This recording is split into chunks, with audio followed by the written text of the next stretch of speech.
제가 교재 29쪽을 읽겠습니다. 예수님은 베드로와 야고보, 요한을 데리고 높은 산으로 올라가십니다. 그곳에서 제자들은 예수님의 얼굴과 옷이 해같이 빛나고 예수님이 모세와 엘리야와 함께 대화를 나누는 것을 보고 구름 속에서 들리는 하나님의 음성을 듣습니다. 산에서 내려온 후 예수님은 귀신 들린 아이를 치유하시며 믿음의 중요성을 강조하십니다. 그 후 예수님은 자신의 죽음과 부활을 다시 예고하십니다.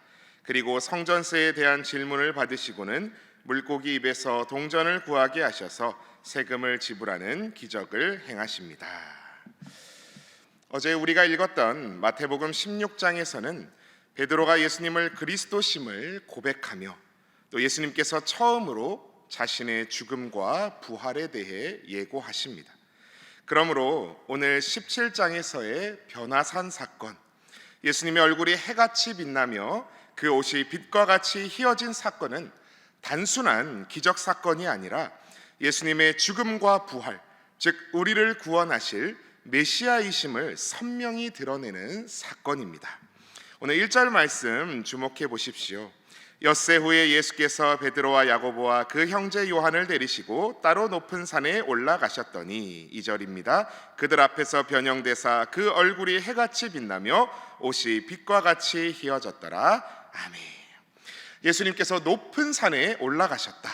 모세도 산에서, 신의 산에서 또 느보산에서 하나님의 말씀을 받았듯이 산은 하나님과의 만남을 뜻합니다. 그런데 왜 엿새 후에라고 1절이 시작하고 있을까요? 이것은 구약에 능통한 유대인 성도 대상으로 복음서를 쓴 마태복음의 특징인데요, 바로 모세보다 뛰어나신 예수님을 비교해 보여주는 포인트인 것입니다. 출애굽기 24장을 보시면 잠깐 찾아보실 수 있는 분들은 보시면 좋을 것 같은데요, 제가 봉독해 드리겠습니다. 출애굽기 24장 15절부터입니다. 모세가 산에 오르매 구름이 산을 가리며 여호와의 영광이 신의 산 위에 머무르고 구름이 엿새 동안 산을 가리더니 일곱째 날에 여호와께서 구름 가운데서 모세를 부르시니라. 아멘. 구름이 엿새 동안 산을 가리고 일곱째 날에 모세가 하나님을 만납니다. 그리고 이어지는 출애굽기 24장 17절에 산 위에 여호와의 영광이 이스라엘 자손의 눈에 맹렬한 불같이 보였고 라고 말씀합니다. 여호와의 영광이 맹렬한 불 같았다. 밝은 빛이 있었다는 것이죠. 오늘 마태복음서로 다시 돌아오면 이렇게 엿새 후에 하나님을 만났던 모세, 그리고 오늘 엿새 후에 산을 오르셔서 빛과 같이 변화하신 예수님을 딱 함께 놓고 보여주며, 너희들이 죽고 못 사는 그 모세보다 예수님이 훨씬 뛰어나신, 아니 비교조차 되지 아니하시는 참된 왕이시다라는 것을 마태복음서는 보여주고 있는 겁니다. 어떻게요? 오늘 마태복음 17장으로 돌아와서 3절 말씀 주목해 보십시오. 3절입니다. 그때의 모세와 엘리야가 예수와 더불어 말하는 것이 그들에게 보이거늘. 가끔 위임 목사님께서 인터폰으로 저희를 부르실 때가 있습니다. 임 목사 잠시 들어와 볼래? 하면은 저희는 바로 의관정제하고 뛰어가는 겁니다. 예수님께서 모세와 엘리야를 잠깐 내려와 볼래? 하신 거죠. 부름받아 출동한 모세와 엘리야는 무엇을 상징합니까? 모세는 율법, 엘리야는 선지자를 상징합니다. 율법과 선지자, 한마디로 무엇입니까? 구약입니다. 구약은 오실 메시아, 왕을 증거하는 책입니다. 그 오실 메시아가 바로 여기 서 계신 예수님이시다라고 보여주고 있는 겁니다. 더불어 무슨 말을 하고 계셨을까요? 궁금하지요? 평행구절인 누가복음 9장에서 무슨 말씀을 나누었는지 살짝 보여주고 있는데요, 누가복음 9장 31절 말씀을 제가 봉독해 드리겠습니다. 영광 중에 나타나서 장차 예수께서 예루살렘에서 별세하실 것을 말할세. 별세라고 번역된 원어 엑소도스는 뭐뭇에서 벗어남이라는 뜻으로 죽음을 뜻하기도 하고, 이 세상에서 벗어나는 거니까요. 또 출애굽, 영어로도 출애굽기를 엑소더스라고 부르죠. 출애굽을 뜻하기도 합니다.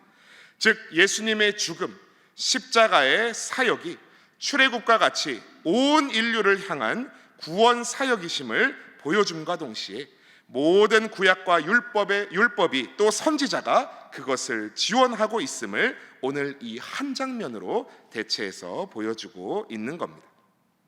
거기에 대한 제자들의 반응은 어떻습니까? 4절 말씀 보십시오. 베드로가 예수께 여쭈어 이르되 주여 우리가 여기 있는 것이 좋사오니 만일 주께서 원하시면 내가 여기서 초막셋을 짓되 하나는 주님을 위하여 하나는 모세를 위하여 하나는 엘리야를 위하여 하리이다. 여기 있는 것이 좋사오니. 잘 아시지요? 와, 주님 이런 기적, 이런 영광, 여기서 초막 짓고 쭉 살거나 적어도 그때 아마 초막절이었을 겁니다. 초막절 한 주간은 여기 있어서 이 영광을 누렸으면 좋겠습니다.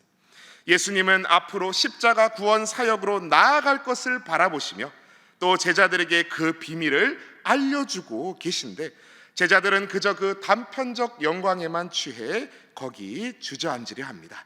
그때 무슨 음성이 들립니까? 5절 말씀 보십시오. 말할 때 호련히 빛난 구름이 그들을 덮으며 구름 속에서 소리가 나서 이르시되 이는 내 사랑하는 아들이요 내 기뻐하는 자니 너희는 그의 말을 들으라 하시는지라. 너희는 그의 말을 들으라. 거기 초막 짓고 주저앉으면 어떡하냐? 예수님의 십자가 사역이 완성되는 것이 너희가 사는 길이다. 하나님 말씀하고 계시는 것이지요. 제자들이 음성을 듣고 두려워합니다. 그러자 예수님께서 7절에 일어나라 두려워 말라 말씀하시지요. 그리고 8절 말씀, 우리 오늘 8절 말씀을 우리 마태복음 17장 8절 말씀을 한 목소리로 봉독하시겠습니다. 시작. 제자들이 눈을 들고 보매 오직 예수 외에는 아무도 보이지 아니하더라. 아멘. 오직 예수 외에는 모세도 엘리야도 그 환상적인 빛도 다 사라지고 예수님 외에는 아무도 보이지 아니하더라. 그래서 오늘 첫 번째 기도 제목은 오직 예수의 믿음으로 살게 하소서라고 기도하시겠습니다. 오직 예수의 믿음으로 살게 하소서. 유대인들은요, 율법을 따르면 구원받겠지. 하나님의 선지자가 선포하는 정의와 공의를 따르면 구원받겠지. 그러나 그 율법도 선지자도 다 오실 예수님을 가리키는 수단일 뿐이었습니다. 예수님은 율법의 완성이요 우리의 구속주 되십니다. 오직 예수 외에는 아무도 보이지 아니하더라. 오늘도 오직 주님만 바라보시며 오직 예수의 신앙으로 나아가시는 저와 모든 신일의 권속들 다 되시기를 주님 이름으로 축복합니다. 그렇게 산을 내려오며 제자들이 이제 예수님께 묻지요. 10절 말씀 보십시오. 주님, 근데 왜 사람들은 엘리야가 먼저 와야 된다 그럽니까? 라고 묻습니다. 제자들이 보니 엘리야가 지금 나타났단 말이죠. 먼저 왔어야 하는 거 아닙니까? 그때 예수님이 어이구 이놈들아 베드로야 하시면서 이미 엘리야의 능력으로 보낸 이가 먼저 왔는데 사람들이 알아보지 못하였다 말씀하십니다. 그제야 제자들이 그 엘리야가 세례 요한임을 깨닫지요. 그리고 산을 내려와 보니 어떤 일이 있습니까? 우리 14절 말씀부터 한번 보십시오. 아들이 간질로 고생하여 물에도 넘어지는 한 사람이 예수님께 달려옵니다. 내가 주의 제자들에게 데리고 왔으나 능히 고치지 못하더이다. 그때 17절 말씀에서 예수님 뭐라고 하십니까? 예수께서 대답하여 이르시되 믿음이 없고 패역한 세대여 내가 얼마나 너희와 함께 있으며 얼마나 너희에게 참으리요 그를 이리로 데려오라 하시니라. 그리고 그 귀신을 쫓아내 주시죠. 제자들이 조용히 예수님께 나아옵니다. 저희들은 왜 안 됐습니까? 분명히 앞선 마태복음 10장에서 예수님께서 제자들에게 귀신을 쫓아내며 모든 병과 모든 악한 것을 고치는 권능을 주셨는데 말이죠. 우리 오늘 본문 20절 말씀을 우리 한 목소리로 봉독하시겠습니다. 20절입니다. 시작. 이르시되 너희 믿음이 작은 까닭이니라 진실로 너희에게 이르노니 만일 너희에게 믿음이 겨자씨 한 알만큼만 있어도 이 산을 명하여 여기서 저기로 옮겨지라 하면 옮겨질 것이요 또 너희가 못할 것이 없으리라. 아멘. 변화산의 영광을 보았지만 오직 주님의 신앙으로 믿고 나아간다 이야기하지만 우리도 혹 믿음이 적지 않습니까? 신앙은 산위 체험에 머무는 것이 아닙니다. 기도원에서, 부흥회에서, 사경회에서 와, 나 이제 정말 말씀 받았다, 놀라운 깨달음을 얻었다, 은혜에 충만하다, 그것만으로 끝나는 일이 아닙니다. 믿음은 사날의 현실 속에서 훈련받는 것입니다. 현실 속에서 하나님을 신뢰하며 나아가는 훈련입니다. 운동이나 여러 또 사회에서 일들을 해보시면 아시겠지만 우리가 반복해서 훈련을 하면요, 몸이 먼저 기억을 합니다. 제가 해군으로 배를 탈 때 출항하면 수시로 전투배치 훈련을 했습니다. 훈련, 전투배치 훈련. 그러면 막 으아 하면서 뭐 하다가 다 내팽겨치고, 뭐 이게 방독면 차고 하고 전 함정원이 그냥 날듯이 2분 내로 자신의 전투배치 구역으로 뛰어갑니다. 소화방수 훈련도 거의 매일 했습니다. 훈련, 승조원 식당 A급 화재 발생 훈련. 방송이 나오면 어쩔 땐 막 저녁 시간에 막 샤워하다가 머리에 거품도 다 못 씻고 그냥 막 수건 두르고 막 닦아내고 그러면서 막 현장으로 막 달려갑니다. 그래가지고 샤워를 막 눈치 보면서 할 때도 있었어요. 언제 방송이 나올지 모르니까. 처음에는 귀찮아 죽겠고 힘들어 죽겠는데 대체 왜 이렇게 훈련을 자주 하나 했습니다. 근데요, 천안함 피격 사건 직후 실전 전투배치 실전 하면서 모골이 송연해지는 실전 전투배치를 붙는데요, 훈련 때 받은 능력이 본능적으로 발휘됩니다. 실제 화재가 발생했을 때 너무 당황하는데요, 당황하는 것보다 몸이 먼저 알아서 움직입니다. 위기 상황에 본능적으로 반응하는 것. 운동선수들은 한 포인트 점수, 그 승리를 위해 나라의 이름을 걸고 피땀 흘려 훈련하지요. 우리의 신앙의 훈련도 마찬가지인 줄 믿습니다. 그래서 오늘 마지막 두 번째 기도 제목은 작아도 살아있는 참된 믿음 갖게 하소서라고 기도하시겠습니다. 작아도, 겨자씨만큼 작아도 살아있는 참된 믿음 갖게 하소서.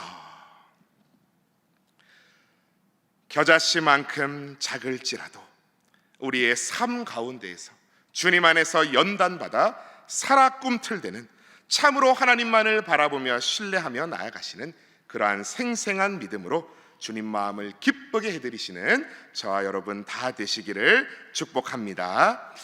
이 시간 우리 함께 기도할 때에 앞서 나눈 기도 제목 놓고 함께 기도하기 원합니다.